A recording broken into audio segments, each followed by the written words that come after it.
स्वागत है आपका Vinayak classes Shri Madhopur YouTube channel पर। बच्चों, आपके श्री माधोपुर में एक कदम आगे बढ़ते हुए सहयोगी भावरिया ने उन बच्चों के लिए जो बच्चे फाइनेंशियली कमज़ोर हैं और दूसरा कोरोना के प्रकोप से बचने के लिए आपके क्षेत्र में ही विनायक क्लासेस श्री माधोपुर शुरू की है, जिसमें नीट, आईआईटी और फाउंडेशन कोर्सेज आपको करवाए जाएंगे। ये एक नई चीज़ है आपके क्षेत्र में। अपने परिचय में मैं आपको बता दूं कि मैं सुशील कुमार शर्मा अलवर से बिलोंग करता हूं। बीएससी एमएससी बॉटनी और मुझे लगभग 9 साल का अनुभव है। आपके क्षेत्र में मैंने चाणक्य स्कूल में, भारतीय स्कूल में, कुछ समय सीसीए स्कूल में पढ़ाया है और मेरे पढ़ाए हुए काफ़ी बच्चे जनता की सेवा हेतु एमबीबीएस कर रहे हैं, जिनके बारे में यदि आप आकर के सोशल डिस्टेंसिंग की पालना करते हुए हमारे ऑफिस में आएँ, मैं आपको बताऊंगा। अपने परिचय में इतना ही देकर के डेमो क्लासेस के अंतर्गत मैं आपको एक टॉपिक बताने का प्रयास कर रहा हूँ, आप उसे देखें। और वो टॉपिक है परागण, पॉलिनेशन। परागण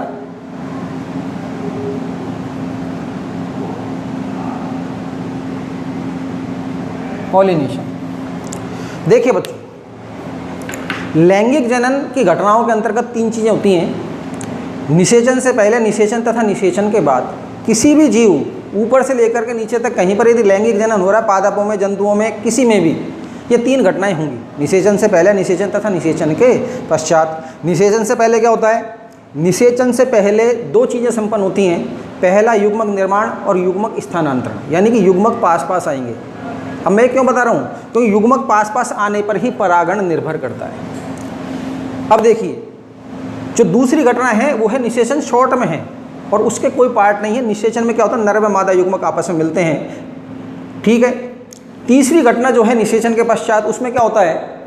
युग्मनज 2n का निर्माण तथा भ्रूणोद्भव। उससे बीज बनता है, प्राणी बनता है, जो भी है। तो यहाँ पर परागण जो है वो पुष्पी पादपों की लैंगिक जनन की प्रक्रिया में संपन्न होता है। किसमें? पुष्पी पादप, एंजियोस्पर्म। पुष्पी पादप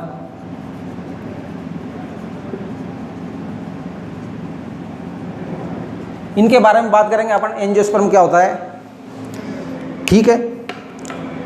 तो यहां पर क्या है कि पुष्पी पादपों में जनन हेतु परागण की क्रिया संपन्न होती है। क्यों होती है, ये हमको बात करनी है। इसके ऊपर प्रश्न बनता है। देखिए बच्चों, कि जहां पर भी अपन बात करें नर युग्मक, वो गतिशील होता है, चलायमान, और मादा युग्मक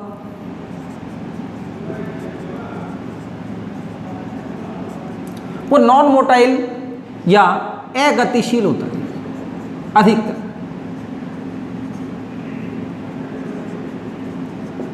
अब मैं छोटी सी बात क्यों बता रहा हूं आपको? क्योंकि यहां पर ऐसा नहीं होता। यहां पर नर युग्मक भी स्थिर है और मादा युग्मक भी स्थिर है। जब दोनों ही स्थिर हैं, बात आ रही है, देखिए मैं दोबारा बोल देता हूं, परागण क्यों?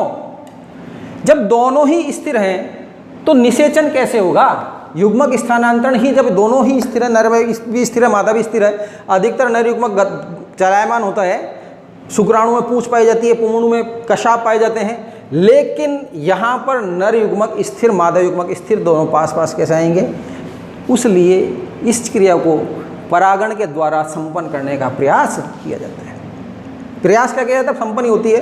तो परागण क्यों होता है? नर व मादा युग्मकों का पास पास आने के लिए परागण की क्रिया संपन्न होती है। क्लियर? कि नर भी स्थिर है, मादा भी स्थिर है। अधिकतर नर युग्मक जो होता है वो चलायमान होता है, मादा स्थिर होती है। नर युग्मक गति करके मादा युग्मक के पास आता है, यहाँ पर दोनों ही स्थिर हैं। दोनों को पास पास लाने के लिए परागण की क्रिया संपन्न होती है। क्लियर? अब देखिए बच्चों कि परागण की क्रिया में नर व मादा युग्मकों को पास पास लाया जाता है, निषेचन की क्रिया संपन्न होती है, अर्थात निषेचन हेतु परागण की क्रिया संपन्न होती है। अब देखिए बच्चों कि जब अपन एंजियोस्पर्म की बात कर रहे हैं कि परागण किन किन में होता है, तो परागण जो है वो पुष्पी पादप तथा अपुष्पी पादप जिम्नोस्पर्म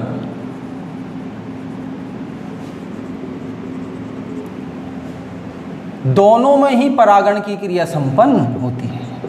इसके ऊपर प्रश्न आ जाता है कि निम्न में से किस में परागण की क्रिया संपन्न होती है? ए पुष्पी पादप, बी अपुष्पी पादप, तीसरा दोनों ही और चौथा दोनों ही नहीं।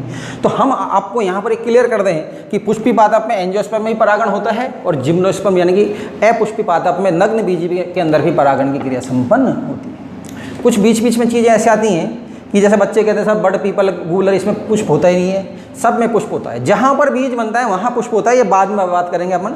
तो यहाँ पर क्या है कि पुष्पी पादप तथा अपुष्पी पादप दोनों में ही परागण की क्रिया संपन्न होती है। हम परागण के बारे में अभी डिटेल में बात नहीं कर रहे, हम साधारण सी बात कर रहे हैं। अब देखिए बच्चों कि परागण की क्रिया हमेशा निषेचन से पहले होती है। ये मुख्य चीज़ है कि परागण जो होगा वो निषेचन से पहले होगा। पहले परागण होगा फिर निषेचन होगा। ये भी क्लियर हो गया आपके? अब बात आती है द्वीप यहाँ पर एंजियोस्पर्म। अब एंजियोस्पर्म जितने भी उन एंजियोस्पर्म में इसके ऊपर ही प्रश्न आता है कि जितने भी पुष्पी पादप हैं उनमें 60% से थोड़ा सा ज़्यादा, कितना? 60% से थोड़ा सा ज़्यादा यहाँ पर जो परागण की क्रिया संपन्न होती है, यानी कि जब जो पराग कोश जो फटेगा, ये कैसे फटता है बाद में बात करेंगे अपन। पराग कोश फटेगा और परागकण जब मुक्त होंगे, परागकण जब मुक्त होंगे तो यहाँ पर 60% पुष्पी पादपों में जो परागकण हैं वो 2 कोश की अवस्था में पाए जाते हैं। 60% से थोड़ा सा ज़्यादा किसके अवस्था में पाए जाते हैं? 2 कोश की अवस्था में। क्या होता है इसके अंदर?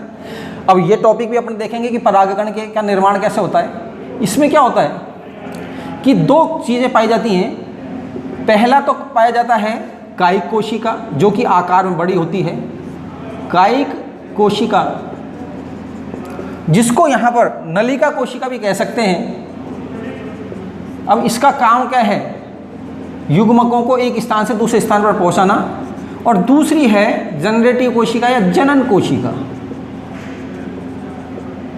तो ये जो स्ट्रक्चर है या ये जो संरचना है वो लगभग 60% से कुछ ज़्यादा पादपों में जो परागकोश स्फुटन होता है उस समय 2 कोश की अवस्था में परागकण पाया जाता है। That is clear?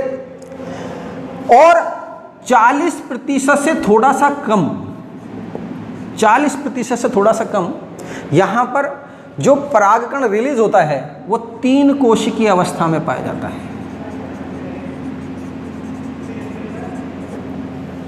हम देखेंगे इसका डिटेल में देखेंगे। 3 कोश की अवस्था में क्या होता है कि यहाँ पर एक तो कोशिका तो यही है ही, दूसरी जो कोशिका है इसमें भी विभाजन हो जाता है और 2 नर युग्मक बन जाते हैं। तो यहाँ पर 1, 2 और 3 यानी कि 40% से कम के अंदर क्या होता है, जो परागकण है स्फुटन के समय वो 3 कोश की अवस्था में पाया जाता है।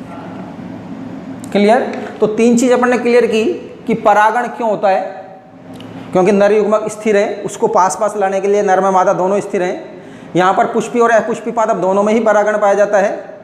निषेचन से पहले परागण होता है। 60% से थोड़े से ज़्यादा में परागकोश स्फुटन के समय परागकण 2 कोश की अवस्था में होते हैं। पहली कोशिका कायिक कोशिका या नलिका कोशिका, दूसरी कोशिका जनन कोशिका, जनरेटिव सेल। और 40% से थोड़ा सा कम जो परागकण है परागकोश स्फुटन के समय 3 कोश की अवस्था में होता है कि जो जनन कोशिका है वो विभाजित होकर के 2 नर युग्मक का निर्माण कर लेती है। क्लियर? अब बात आती है जो हमारे टॉपिक है कि ये परागण क्या होता है, परागण वास्तव में है क्या। ये साधारण सी चीज है। क्या है? पराग कणों का, पॉलन ग्रेन, पराग कणों का पुष्प की वर्तिकाग्र स्टिग्मा पर पहुंचना, यह परागण कहलाता है। साधारण सी चीज है कि पराग कणों का पुष्प की वर्तिकाग्र पर पहुंचना परागण की क्रिया है। यह साधारण सी परिभाषा दे दी आपको कि परागकण पुष्प की वर्तिकाग्र पर पहुंचे, परागण हो गया। अब इसकी अपन थोड़ी सी गूढ़ परिभाषा में जाते हैं, गहराई में, क्योंकि आपका लक्ष्य बहुत बड़ा है। आपको संघर्ष करना है, ऐसे व्यक्तियों से संघर्ष करना है जो 20-20 घंटे पढ़ाई करते हैं, 24 में से 20 घंटे। तो यहाँ पर क्या कोई भी चीज़ साधारण नहीं है। तो यहाँ पर अब आती गूढ़ बात। उस गूढ़ बात में अपन 3 घटनाएं देखते हैं। पहली तो क्या है,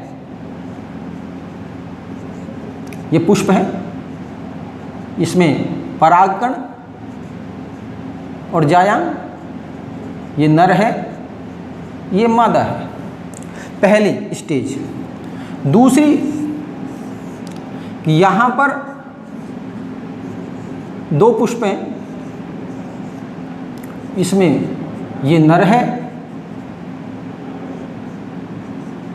और ये मादा है। तीसरी, ये दूसरी अवस्था है। तीसरी क्या है कि यहाँ पर ये नर है और ये मादा है। तीसरी, मैं फिर बता देता हूँ कि थोड़ा गहराई में जा रहे हैं अपन कि यहाँ पर परागण जो है वो वास्तव में क्या चीज़ है। कि किसी भी पुष्प के अंदर, किसी भी पादप में पुष्प के अंदर पराग कोश के परिपक्वन पश्चात, पराग कोश स्फुटन पश्चात पराग कणों का उसी पुष्प की वर्तिकाग्र पर पहुंचना। गहराई देखिए कि पराग कणों का पराग कोश स्फुटन के पश्चात उसी पुष्प, अकेला पुष्प है ये, उसी पुष्प की वर्तिकाग्र पर पहुंचना परागण है। पहली बात क्लियर, पहली चीज। दूसरी बात क्या है कि पराग कणों का पराग कोश के स्फुटन पश्चात दूसरे पुष्प की वर्तिकाग्र पर पहुंचना। यहां पर 2 चीजें हैं। पहली चीज तो क्या है कि पुष्प एक ही पादप पर मौजूद है, पादप एक ही है, और एक पुष्प का परागण दूसरे पादप की हुई। यहां पर पादप कितने हैं? 2 हैं। पहला पादप ये और दूसरा पादप ये, यानी कि पराग कणों का उसी पुष्प की वर्तिकाग्र पर पहुंचना परागण। लेकिन दूसरी अवस्था में पराग कणों का उसी पुष्प के अलावा दूसरे पुष्प की वर्तिकाग्र पर पहुंचना, जिसमें पराग जो पुष्प है वो एक ही पादप पर मौजूद है और पुष्प अलग अलग पादप पर मौजूद है, परागण कहलाता है। क्लियर? तो यहां पर 3 चीजें हो गई कि जब परागण उसी पुष्प के अंदर हो रहा है तो उसको अपन क्या बोलेंगे? स्वपरागण या स्वयुग्मन, ऑटोगैमी।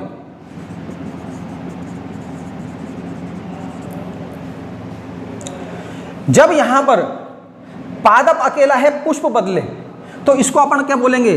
सजात पुष्पी परागण, सजात पुष्पी परागण, जिनिटोगैमी, जिनिटोनोगैमी। यानी कि यहां पर पुष्प बदल रहा है लेकिन पादप एक ही।